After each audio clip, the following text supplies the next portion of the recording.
Me colocaram na cela com um brasileiro, entretanto que o espanhol foi mandado embora, ganhou liberdade, e veio um brasileiro para minha cela. Um brasileiro que já tinha mais de 15 anos de prisão nas costas, vai. Ele já sabia o que era estar na prisão. E ele me ajudou. Ele me deu muitas dicas. E quando havia alguém querendo se aproveitar de mim, ele tomava a frente. Entendeu? Tomava logo a frente. E me ajudou muito esse rapaz. Muito mesmo. Ele estava cá sozinho também. Não tinha família, não tinha nada.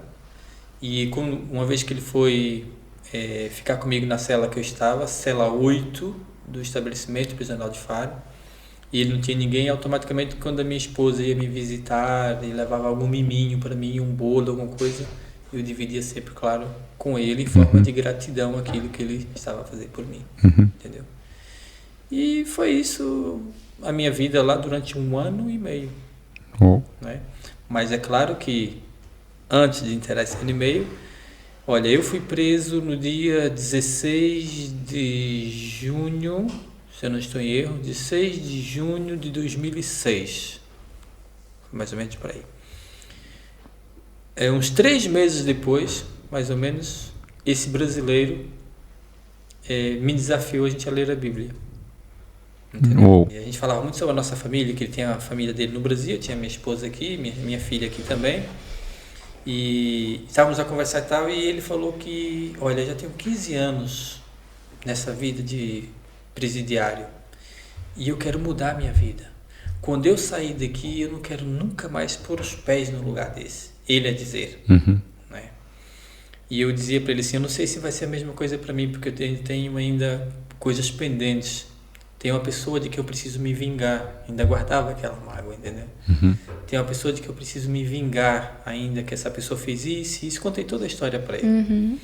E outra coisa também, esses guardas que me bateram, esses policiais que me bateram, eu gravei o rosto de cada um. Quando eu sair daqui, eu vou me vingar deles também. Por incrível que pareça, para ver como o ódio ele é uma bola de neve. Uma bola de neve. Eu estava ali, mas aquele ódio estava dentro de mim, aquele rancor, aquela raiva, aquela sede de vingança estava ali dentro de mim. E para mim, eu estava a ganhar experiência para quando sair dali, colocar em prática tudo aquilo que eu iria aprender ali dentro. Então ele veio com essa conversa. E aí ele começou a contar a história da vida dele para mim, deste dia, desta noite, porque levamos a noite toda a conversar. Ele teve no Carandiru. Não conheço. Não conhece? Nunca ouviram falar do Carandiru? Do Brasil. Do Brasil, isso. Esse presídio, ele era um dos piores presídios do Brasil. Tem até um filme, não tem? Tem um filme, olha, pesquisa para você ver. Ele foi destruído, foi demolido, porque houve um grande massacre no Carandiru. E o mais incrível é que ele era um sobrevivente desse massacre. Uau! Entendeu? Então ele tinha muita experiência na vida do crime, na vida de presidiário. E ele começou a contar essa história para mim. E depois que ele contou essa história, ele falou: você entende por que eu quero sair? Você entende por que eu estou cansado? E vou te dar um conselho, disse ele para mim. Se você nutrir essa raiva, esse ódio, esse rancor, essa sede de vingança, você vai acabar igual a mim. Eu tenho 15 anos já. E você, quantos anos você vai ficar? Você não acha que está na hora de mudar enquanto é cedo? E eu ali... Ele estava sendo usado ali sem saber. Sem saber. Para proteger e para dar uma visão diferente daquela pra você ver como que ele já estava sensível ao ponto de realmente querer mudar a vida dele e ainda ter a sensibilidade de ajudar outra pessoa. São pessoas há pessoas que são usadas por Deus e nem elas sabem. Nem elas sabem. É verdade. O certo é que aí eu perguntei para ele, em determinado momento da conversa, eu falei, olha lá uma coisa. Como tu pretendes, com essa bagagem que tu tens de criminalidade, como é que tu pretendes te libertar? Fala para mim. E ele falou assim, olha, quando eu estava lá no Carandiru, antes de acontecer a rebelião, o massacre, havia um povo que era diferente de todos os outros. Havia um grupo de presidiários, de presos lá dentro, que eles todos os dias se encontravam num canto e eles ficavam cantando, louvando a Deus. Aí quando ele falou louvando a Deus, já eu... Pronto, já... Entendeu? Lá vem aquela conversinha e tal. Mas ele falou que ficavam louvando a Deus, não sei o quê. E eles andavam sempre com um livro preto na mão. Disse esse rapaz. Sempre com um livro preto. Aí eu falei assim, e que livro preto é esse? Eu ainda pensei que era alguma seita, alguma coisa. Aí eu falei assim, a Bíblia. Eles estavam sempre com a Bíblia na mão. Não sei, mas talvez esta seja a solução para sair daqui. Disse ele. E quando ele falou aquilo, é incrível quando a gente fala, eu falar sobre essas coisas, que recorda tudo assim, e eu vejo o trabalhar de Deus. Quando ele falou isso, na hora, me veio à minha mente uma Bíblia que eu havia ganhado 8 anos antes daquele momento. E eu nunca tinha lido, claro, e só aceitei aquela Bíblia porque foi um amigo meu, um grande amigo que me ofereceu a Bíblia, que eu não queria aceitar de jeito nenhum, e esse amigo falou assim, em nome da nossa amizade, aceita a Bíblia. E eu disse, olha, em nome da nossa amizade, eu vou aceitar, mas não vou ler. Eu tenho que ser sincero, eu não vou ler. Eu não acredito. Para mim, esse é um livro como outro qualquer. Aí ele disse, só de você aceitar, para mim já está bom. Isso no Brasil. E, no entanto, a Bíblia veio parar em Portugal. Por quê? Se eu não acreditava na Bíblia. Eu já me fiz essa pergunta um monte de vezes. Por que eu trouxe essa Bíblia? Entende? Quando ele falou aquilo, que achava que a Bíblia poderia ser a solução, eu lembrei dessa Bíblia, que eu tinha ela em casa. Mas a Bíblia era preta também? Preta também. Toda preta. É que tem umas que tem assim, uma escrita dourado, não é? Essa não era toda preta. Deus é um Deus de detalhes. De detalhes. E o que acontece? Para que eu usava essa Bíblia preta? Minha esposa, ela não tem microfone, senão eu ia pedir ela para responder isso aqui. Nós usávamos esta Bíblia para guardar dinheiro. Quando íamos viajar. Por exemplo, íamos viajar e tínhamos dinheiro em casa. Eu dizia para minha mulher assim, olha, um lugar mais improvável de um ladrão ir... É na Bíblia. É na Bíblia. E era para isso que eu tocava naquela Bíblia, para mais nada. Abria ela, porque eu sabia da crença que as pessoas tinham naquele livro.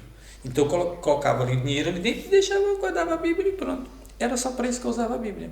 Mas quando ele falou aquilo, que eu me lembrei da Bíblia, automaticamente também eu falei para ele.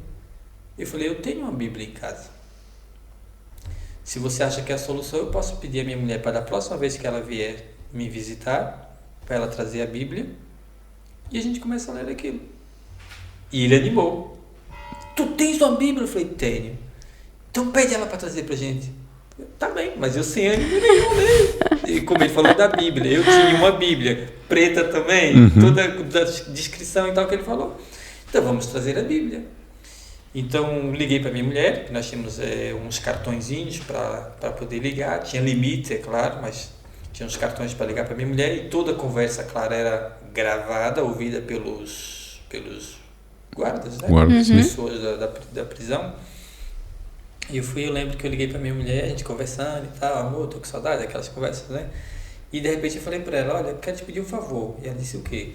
Quando vieres cá novamente me visitar, quero que me tragas aquela Bíblia preta, sabe, tal, que temos aí. Ela, o quê?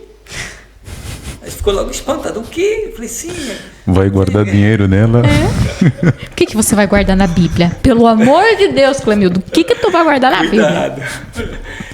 Sim, a Bíblia, aquela... Você sabe onde ela está? Ela, não sei, não. Eu falei, procura ela aí, por favor. Mas olha, antes de trazer, se encontrar, dá uma folheada, ver se não tem alguma nota. Não, por que eu disse isso a ela? Porque se ela trouxesse a Bíblia e houvesse uma nota lá dentro e eles encontrassem, aí já aumentava a minha pena, porque eu já estava transgredindo as normas do presídio, entendeu? Estou no presídio, é cheio de normas, então tem que ter todos os cuidados.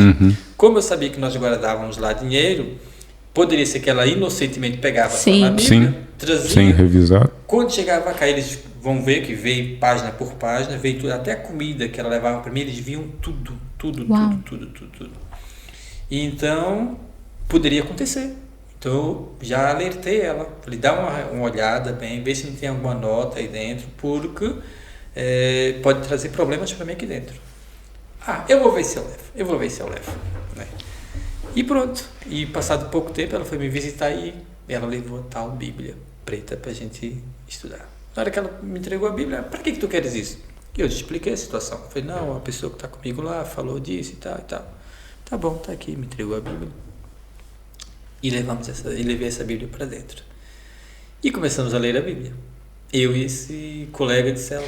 Então esse foi o primeiro contato que você teve com a palavra, com Deus, enfim. Ainda completamente incrédulo, né? Mas foi... Só fazia por gratidão a um amigo que te ajudou para motivar ele, porque você viu que ele estava bem animado. Isso, aquela história dele, do Carandiru, aquilo te impactou. Me impactou aquela história, né? Um sobrevivente, eu conhecia bem a história do Carandiru e conheço, e impactou, então, como ele falou da Bíblia, e eu tinha a Bíblia... esse trem pode funcionar. Foi isso que você pensou. Pode funcionar, vamos lá. Não custa nada, estamos aqui, não temos nada para fazer. Eu cheguei e entreguei a ele. Tá aqui a Bíblia que eu tinha prometido. E ele pegou na Bíblia, mas sabe quando tu pega assim, com vontade na Bíblia? Sabe? Aí ele, era igual a esse mesmo que eles tinham lá, rapaz. Aí começou a olhar para a Bíblia e tal. E tem letra grande, essa é boa. Isso primeiro era tudo novidade. Tipo, o que você está falando? Ele olhando pra cara dele. Mas ele também não conhecia a Bíblia. E engraçado era a empolgação dele, porque ele também não conhecia a Bíblia. Ele não conhecia nada de Bíblia também. Mas por ele ter visto aquilo lá, né, presenciado aquilo, eu acho que criou, de certa forma, alguma esperança, alguma expectativa, não sei. E ele, e aí, vamos ler? Eu falei, vamos, pode ler aí que eu... Sem motivação. Começa você, depois eu... Lê aí. Aí ele sentou e já abriu, já começou logo a ler a primeira página, todo empolgado. Lê e tal, a gente lia, aquilo que começava... sono. É que é verdade, a gente não está habituado a isso, né? E ele lia, olha, você tá vendo aqui, olha quantos anos aqui que Adão viveu e aquela coisa toda... Tá bem, vamos lá isso. E passou um dia, passou 2 dias lendo aquilo, havia um monte de coisa que a gente não entendia. A gente sabe que a parte do Pentateuco é mais fácil porque a maioria é história. Mas mesmo assim há coisas que a pessoa não entende, peraí.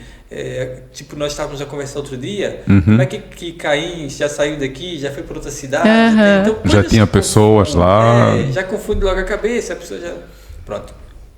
Mas quando chegou na parte, eu acho que até já falei isso para vocês, quando chegou na parte das ursas, foi quando eu não quis saber mais da Bíblia mesmo, entendeu? Foi até ele que estava a leu essa parte em que as ursas comeram os jovens, né, e tal. Sim, do profeta Eliseu, que... Exatamente. As crianças zombaram dele por ser careca, profeta Eliseu careca.